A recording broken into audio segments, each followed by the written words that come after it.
Shalom semuanya. Selamat hari Minggu bagi kita semua. Senang bertemu kembali saat ini dengan semua teman-temanku. Pada hari ini saya juga mau membagikan firman bagi kita semuanya yang berjudul pilihan, ya.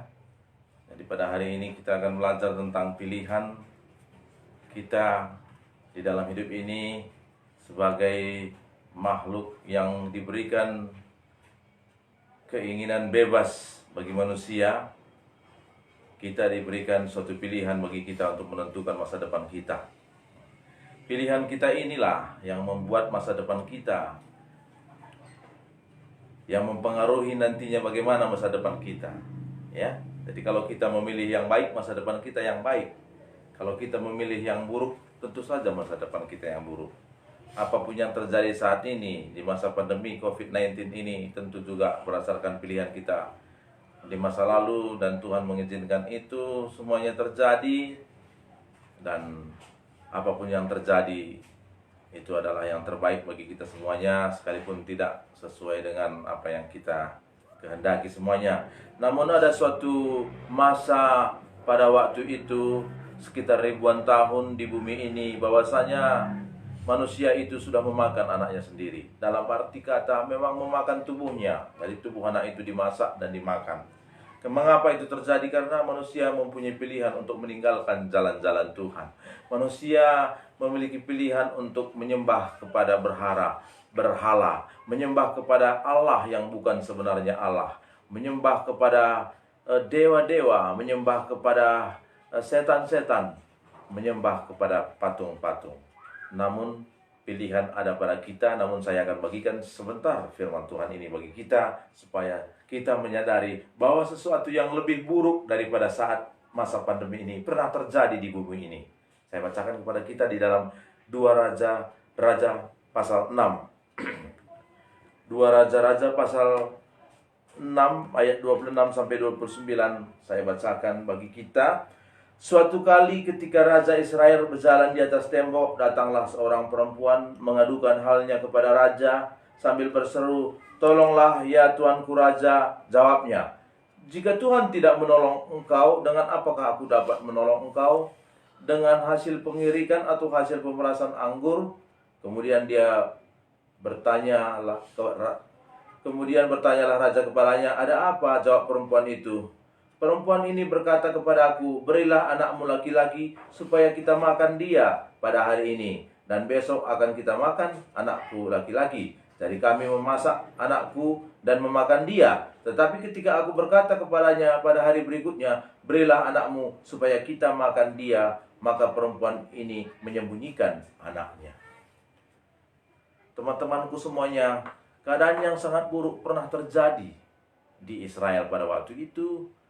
Israel ini dikepung oleh tentara Aram, ya. Jadi berhari-hari, berminggu-minggu kota Israel ini dikepung, sehingga mereka tidak bisa lagi mendapatkan makanan dari luar, ya. Jadi kota Israel yang dibangun dengan tembok yang tinggi sehingga musuh tidak masuk ke dalam, namun makanan juga tidak bisa masuk ke dalam. Jadi pada waktu itu habis stok makanan di dalam kerajaan Israel ini, sehingga terjadi kelaparan di dalam. Sehingga ada seorang ibu berkata kepada ibu yang lain, "Biarlah kita makan anakmu yang laki-laki pada hari ini."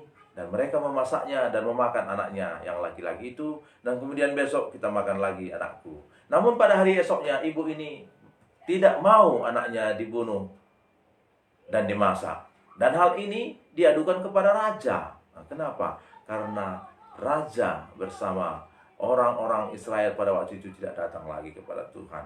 Mereka berpaling kepada Tuhan. Dan itu adalah suatu pilihan, ya. Jadi pilihan kita lah yang menentukan masa depan kita. Apa yang Anda pilih saat ini? Joshua berkata, kita akan baca di dalam Joshua pasal 24, ya. Saya bacakan kepada kita, sungguh indah firman Tuhan ini. Kalau kita mau belajar tentang firman Tuhan, Joshua pasal 24 ayat 2 dan 3, begini firman Tuhan. "Berkatalah Joshua kepada seluruh bangsa itu, beginilah firman Tuhan Allah Israel, dahulu kala di seberang sungai Efrat, disitulah Diam nenek moyangmu yakni Terah, ayah Abraham dan ayah Nahor, dan mereka beribadah kepada Allah lain. Nenek moyangmu, hai orang-orang Israel, kata Joshua pada waktu itu. Dia berkhotbah, dahulu kala nenek moyangmu, maksudnya nenek moyang kita gitu ya, dari seberang sungai Efrat. Ayahnya Abraham, bapak kita, ayahnya Terah. Mereka menyembah kepada Allah lain, menyembah kepada berhala. Bukankah kita juga begitu? Saya generasi ketiga dulu, nenek saya, nenek ibu saya berkata, bukan menyembah kepada Yesus, masih perumah begu. Dia ceritakan artinya bagaimana orang yang mati itu dipanggil lagi kembali rohnya. Ya, jadi nenek moyang kita semua menyembah kepada berhala. Sekarang kita sudah mengenal Yesus. Sekarang kita sudah mendengar Injil keselamatan. Bagaimana kita? Apakah kita masih mau berpaling kepada Allah nenek moyang kita dulu dan berbalik lagi kepada kepercayaan-kepercayaan mereka yang tidak mengenal Tuhan, atau tetap kita mengarahkan hati dan pandangan kita kepada Yesus Kristus? Haleluya bagi kita semuanya. Apa kata Joshua? Saya akan bacakan kepada kita semuanya. Joshua pasal 24 ayat 15, begini firman Tuhan.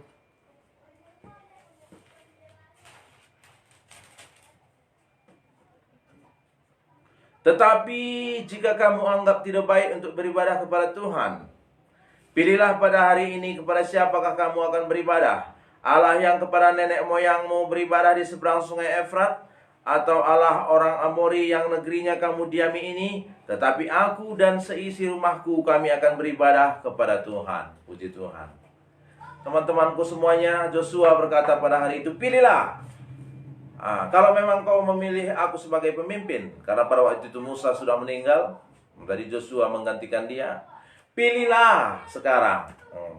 Apakah kamu berbalik kepada Allah nenek moyangmu di seberang sungai Efrat, atau kamu tetap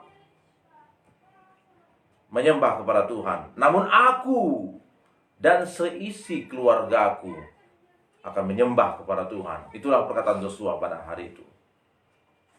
Saya juga berkata kepada kita saat ini semuanya, teman-temanku semuanya, pilihlah kepada Allah siapakah kalian menyembah. Apakah kepada Allah nenek moyang kita dulu yang tidak mengenal Yesus, atau sekarang kita arahkan pandangan kita kepada Yesus dan kita sungguh-sungguh hidup sesuai dengan firman Tuhan ini, sehingga masa depan kita akan menjadi indah. Masa depan dunia ini, masa depan bumi ini juga akan semakin indah apabila kita yang mendiaminya semuanya memiliki hati yang takut akan Tuhan.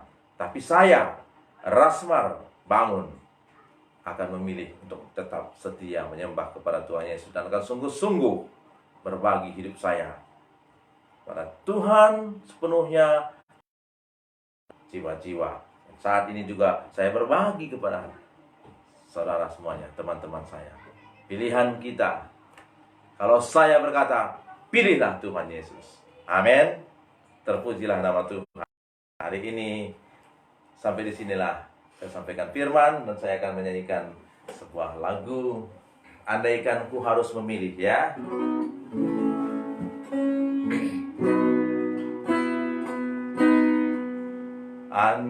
Andaikan ku harus memilih, tetap hatiku padamu, tak pun dapat menggantikanmu. Hanya Kau yang berarti bagiku, lebih dari semua yang ada. Tetap Kaulah segalanya, tak satu pun dapat menggantikanmu. Hanya Kau yang berarti bagiku, Yesus. Terima kasih. Saya akan berdoa bagi kita semuanya. Bapa yang baik, saya berdoa bagi semua teman-teman saya ini. Bapa, kiranya Engkau yang menjamah setiap hati mereka, agar pilihan mereka tetap memilih kepada Allah yang hidup, Allah yang menciptakan langit dan bumi, yaitu Engkau saja ya Bapa, yaitu Engkau saja ya Tuhan Yesus. Kiranya pilihan yang tepat, pilihan yang benar Kau berikan bagi semua teman-temanku ini. Berkati mereka semuanya Tuhan, merasakan kasih, kebaikan dan kemurahan-Mu, dan semuanya ingin hidup, memiliki hidup yang baru di dalam Tuhan, hidup yang penuh sukacita dan damai sejahtera, hidup yang berhenti untuk melakukan dosa-dosa yang tidak berkenan kepadamu. Terima kasih Bapa. Di dalam nama Tuhan Yesus aku berdoa. Haleluya. Amin.